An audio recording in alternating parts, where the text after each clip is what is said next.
नमस्कार साथियों, स्वागत है आपका रविकांत केमिस्ट्री पॉइंट में। आज हम आपके लिए लेके आए हैं एक महत्वपूर्ण नेम रिएक्शन, रिफॉर्मेट्स की अभिक्रिया, रिफॉर्मेट्स की रिएक्शन। ये रिएक्शन है आपके BSc second year organic chemistry के अंदर जो कार्बोनिल कंपाउंड है उसकी एक ये महत्वपूर्ण नेम रिएक्शन है। रिफॉर्मेट्स की अभिक्रिया की परिभाषा इस प्रकार से है: जिंक एवं ईथर की उपस्थिति में अल्फा हेलो एस्टर कार्बोनिल यौगिकों से अभिक्रिया करके निर्माण करते हैं बीटा हाइड्रोक्सी एस्टर का। इस अभिक्रिया को हम कहते हैं रिफॉर्मेट्स की अभिक्रिया। बीटा हाइड्रोक्सी एस्टर अम्लीय माध्यम में जल का अणु त्याग करके निर्माण करता है अल्फा बीटा असंतृप्त एस्टर का। तो अभी हम देखते हैं इसकी सामान्य अभिक्रिया। रिफॉर्मेट्स की अभिक्रिया की सामान्य अभिक्रिया इस प्रकार से है। कार्बोनिल कंपाउंड यहाँ पे हमने लिया है एसीटोन और alpha halo ester CH2CO ET, यानी ये हो गया एथिल समूह है। ये हमारे पास जो एस्टर इसका नाम हो गया ethyl 2 bromo ethanoate. Ethyl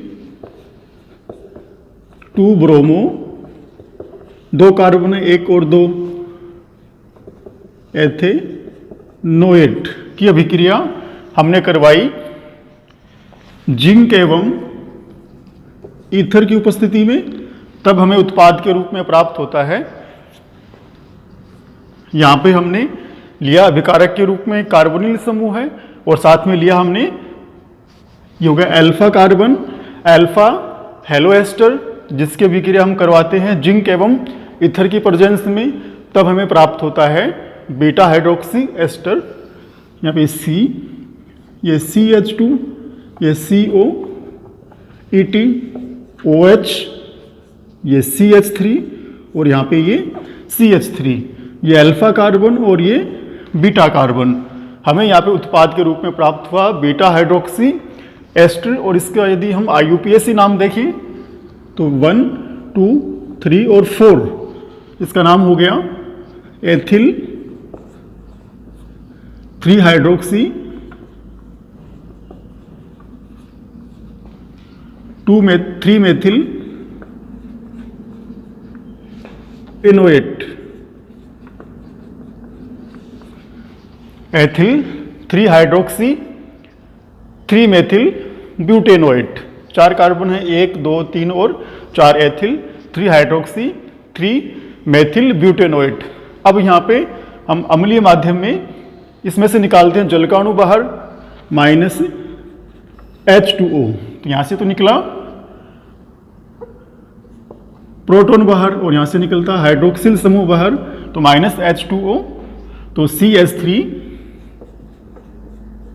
CH3 double bond CH, C double bond O, O ET, यानी अल्फा बीटा असंतृप्त एस्टर। अल्फा बीटा असंतृप्त एस्टर। एक बार दोबारा देखें हम अभिक्रिया।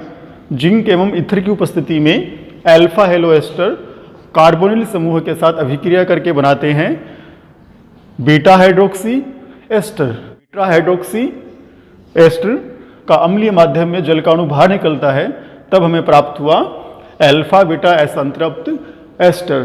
तो ये तो है हमारी रिफॉर्मेट्स की अभिक्रिया की सामान्य रिएक्शन। अभी हम देखते हैं इसकी मैकेनिज्म, ये जो संपूर्ण अभिक्रिया वो किस प्रकार से संपन्न होती है। अभी हम देखते हैं रिफॉर्मेट्स की अभिक्रिया की क्रियाविधि। यहाँ पे हमने लिया अल्फा हेलो एस्टर, यहाँ पे हेलोजन के रूप में हमारे पास है ब्रोमीन, ये हो गया हमारे पास CO ET और इधर हो गया एल्किल समूह R-।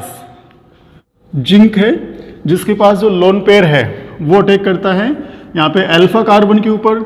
अल्फा कार्बन और जो ब्रोमीन के बीच में जो इलेक्ट्रॉन थे वो आ गए ब्रोमीन के पास, और ये जो ब्रोमीन है वो चला जाता है जिंक के साथ। तब हमें संरचना मिली यहाँ पे ZnBrCO ET और ये R-। तो यहाँ पे हमें प्राप्त हुआ कार्बन जिंक इनोलेट। अभी हम जो कार्बन जिंक इनोलेट है वो अनुनाद के द्वारा रूपांतरित हो सकता है ऑक्सीजन जिंक इनोलेट के अंदर। उसकी संरचना इस प्रकार से है। यदि हम दिखाएं दो अणु कार्बन जिंक इनोलेट के, तो यहाँ पे OET, ये हो गया डबल बॉन्ड O, ये हो गया R डैश और ये हो गया जिंक ब्रोमाइड। ये हमने इस प्रकार से दिखा दिया। ये C डबल बॉन्ड O, ये OET, यहाँ पे R डैश और यहाँ पे जिंक ब्रोमाइड। दूसरा अणु ले हम कार्बन जिंक इनोलेट का, सेम इसी प्रकार की संरचना इधर हम कर लेंगे कार्बोनिल समूह है, इधर हमने कर लिया कार्बोनिल समूह है, इधर हम कर लेंगे जिंक Br, यहाँ पे हो गया R डैश और यहाँ पे हो गया OET। अभी हम देखते हैं इस प्रकार से नए बंध बनते हैं और पुराने बंध टूटते हैं। ये इलेक्ट्रॉन चले गए ऑक्सीजन और जिंक के मध्य, तो जो कार्बोनिल समूह के इलेक्ट्रॉन हैं पाई इलेक्ट्रॉन, वो बनाते हैं कार्बन कार्बन के मध्य पाई बंध। यहाँ पे ये इलेक्ट्रॉन आ गए जिंक और ऑक्सीजन के साथ, यहाँ पे जिंक और ऑक्सीजन के मध्य बनता है सिग्मा बंध और ये पाई इलेक्ट्रॉन बनाते हैं यहाँ पे पाई बंध।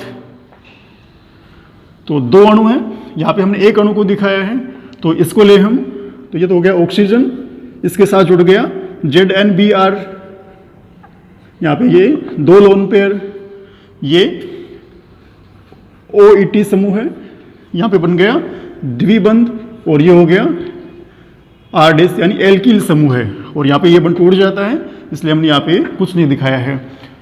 तो ये बन गया ऑक्सीजन जिंक इनोलेट। तो ये निर्माण हुआ ऑक्सीजन जिंक इनोलेट का। अब यदि ये अभिक्रिया करे कार्बोनिल समूह के साथ plus C double bond O R, तो यहाँ पे लिखे हम ये O ZnBr, ये संरचना, यहाँ पे OET, ये द्विबंध और ये R डैश, यहाँ पे लिखे हम कार्बोनिल समूह है C डबल बॉन्ड O, ये R और ये R। यहाँ पर भी कुछ नए बंध बनते हैं और पुराने बंध टूटते हैं। तो यहाँ पे कार्बन कार्बन के बीच में बना सिग्मा बंध, जो कार्बोनिल समूह के जो पाई इलेक्ट्रॉन वो बनाते हैं जिंक और ऑक्सीजन के बीच में सिग्मा बंध, और यहाँ पे ये इलेक्ट्रॉन आ गए इधर वापस कार्बन और ऑक्सीजन के मध्य में। ये बन गई एक 6 सदस्य विषम चक्रीय संरचना, जो कि एक स्थायी संरचना होती है। ये बनाती है कुर्सी रूप 6 सदस्य विषम चक्रीय संरचना है, उसको हम दिखा सकते हैं कुर्सी रूप में या चेयर रूप के अंदर। यहाँ पे ये बड़े कोष्टक में लिया इसे हमने, तो ये C, ये OET, यहाँ से हमने स्टार्ट किया, ये डबल बॉन्ड, ये R डैश और ये H। अभी हमने H दिखाया नहीं, जबकि एक हाइड्रोजन भी यहाँ पे है, ये O और ये ZnBr। तो ये तो हो गया ये वाला समूह है, ये वाला अणु। साथ में लिया हमने कार्बोनिल समूह है, तो C डबल बॉन्ड O, यहाँ पे हो गया R, ये हो गया दूसरा एल्किल समूह है। यहाँ पे ऑक्सीजन और जिंक के मध्य क्या हो रहा है, सिग्मा बंध का निर्माण हो रहा है और यहाँ पे बंध का विखंडन हो रहा है, और यहाँ पे जो पाई बंध है वो बनाता है कार्बन कार्बन के मध्य सिग्मा बंध। तो हम इसे इस प्रकार से दिखा सकते हैं, ये डैश डैश यहाँ से बंध टूट रहा है और यहाँ पे नए बंध का निर्माण हो रहा है। ये बंध यहाँ से हट रहा है, टूट रहा है, और यहाँ पे नए बंध का निर्माण हो रहा है, और इसी प्रकार से ये यहाँ पे बंध ब्रेक हो रहा है और यहाँ पे नए कार्बोनिल समूह का निर्माण हो रहा है। तो जो संरचना मिली वो हमें इस प्रकार से मिलती है,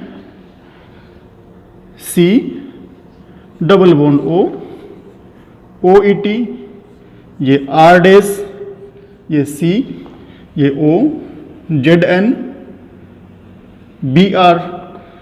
यहाँ पे हो गया एल्किल समूह है। तो ये संरचना हमें मिली जहाँ पे ऑक्सीजन है उसके साथ जुड़ा हुआ ZnBr, प्रोटॉन है वो जुड़ता है यहाँ पे ऑक्सीजन के लोन पेयर के साथ तब हमें संरचना मिली C डबल बॉन्ड O, ये OET, ये R डैश, ये कार्बन यहाँ पे, ये R, ये R, ये OH, यहाँ पे ZnBr, यहाँ पे ऑक्सीजन पे हो गया पॉजिटिव चार्ज क्योंकि यहाँ पे हो गए 3 सिग्मा बंध। यहाँ हम ले ब्रोमाइड आयन जो कि यहाँ से निकल जाए बाहर -ZnBr2, यानी ये निकला यहाँ से बाहर और जिंक और जो ऑक्सीजन के बीच में जो इलेक्ट्रॉन है वो आ गए ऑक्सीजन के पास में।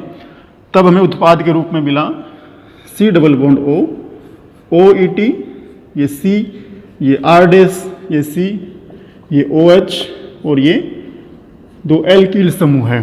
तो ये हमें हमारा उत्पाद मिला, ये अल्फा कार्बन और ये beta carbon, beta hydroxy ester, ये है हमारा उत्पाद बीटा हाइड्रोक्सी एस्टर। और जब हम अम्लीय माध्यम में क्रिया करवाते हैं तो यहाँ से निकलता है जलकाणु बाहर और हमें प्राप्त होता है अल्फा बीटा असंतृप्त एस्टर -H2O। तो यहाँ हमें मिला C डबल बॉन्ड O, ये OET, ये डबल बॉन्ड, ये R डैश, ये अल्फा बीटा असंतृप्त एस्टर। तो यहाँ पे ये हमारे उत्पाद का निर्माण हुआ बीटा हाइड्रोक्सी एस्टर का।